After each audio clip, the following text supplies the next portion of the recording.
Hello and welcome to Breakfast All Day. I'm Matt here with Christy and Alonso. This week, Cinderella hits theaters, not Spinderella. Unfortunately, that might be more interesting because this one doesn't sound great. This is a version on Amazon Prime, and one of these lovely people will tell you about it. I'm going to duck out and go hit the pool. So you guys go ahead. Yeah, this was actually originally a Sony theatrical release, and now it is still in some theaters, but it is premiering on Amazon Prime. And it's written and directed by Kay Cannon, who wrote the Pitch Perfect movies and also directed Blockers. So this is a little more, woman with agency version of Cinderella. Singer Camila Cabello stars, and she wants more than anything to become a dress designer and to sell dresses to the fancy rich ladies. But it's an era where the very thought of a woman being in the mercantile class is laughed off, and so she winds up going to the ball not because she wants to marry the prince, but because she wants to make connections and line up some clients. And you have Idina Menzel as the wicked stepmother, who is not so much wicked because she's an awful person as much as she has been ground down by the patriarchy to understand that the options for women in this day and age are limited. I'm making this sound more doctrinaire than it is. It's actually a lot of fun.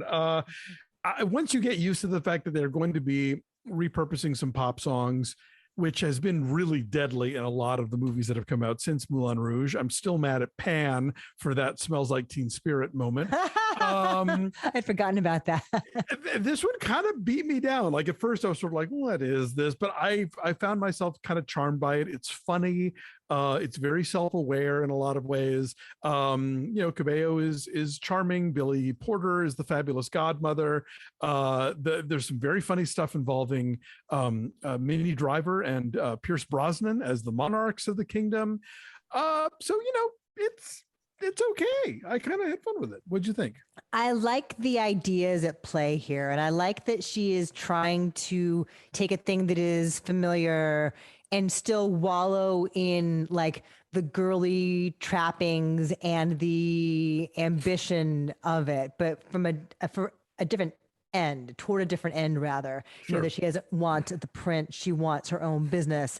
I like that it's so auto-tuned. The songs are so overly produced and so auto-tuned that there's this really glaring and distracting disconnect between the sounds we hear and the motions of people's mouths and faces. Well, everybody sounds like they're singing here and not here, It just doesn't feel, it never has the emotional connection that it seeks. And there are a couple of cool numbers. Like I liked the use of Somebody to Love, the way that builds is kind of interesting. Nicholas Galitzine is the prince, and he's sort of like blandly hunky. He can sing, he can dance. He's very pretty. I like that. I like their duet on Perfect when they first meet each other at the ball, when they first dance together at the ball. It's kind of lovely. Every once in a while, there's like a moment that is teetering on the edge of transcending, right? But then a lot of it is so on the nose, like the stepmother and the two sisters singing to Material Girl, explaining, why they're after somebody rich. It's just so obvious. And I don't know that Kay Cannon, despite her history with writing the Pitch Perfect movies, has much of a feel for directing the big showy musical production numbers, because I never felt like I was swept up in the middle of it or even awful of it from afar. Like there's a big dance number at the end that takes place in like a dusty town square, and all I kept noticing was that like all the dancers are kicking up clouds of dust while they're moving around, and I thought that must have been miserable to be breathing and like moving around and doing all your stuff in. And like the poor costume designer who worked her ass off to make all these great dresses, like they're all getting covered in dust. I thought about that too. Yes, they're dancing to Let's Get Loud. Right. Which finally allows Camila Cabello to have like some semblance of she's Cuban, her Cuban heritage. It's got some clever ideas, and I laughed here and there. It picks up a bit when Billy Porter shows up because it's very meta in that whole section, and there's like a nice kind of banter between the two of them as he's giving a makeover. And then like James Corden shows up, and James Corden never makes things better. He's a producer on this, and he's also one of the mice that becomes a footman. And it's just, it feels like a lot of gratuitous, like cutting away to him and the other two mice reacting things, and that kind of bogs down the momentum.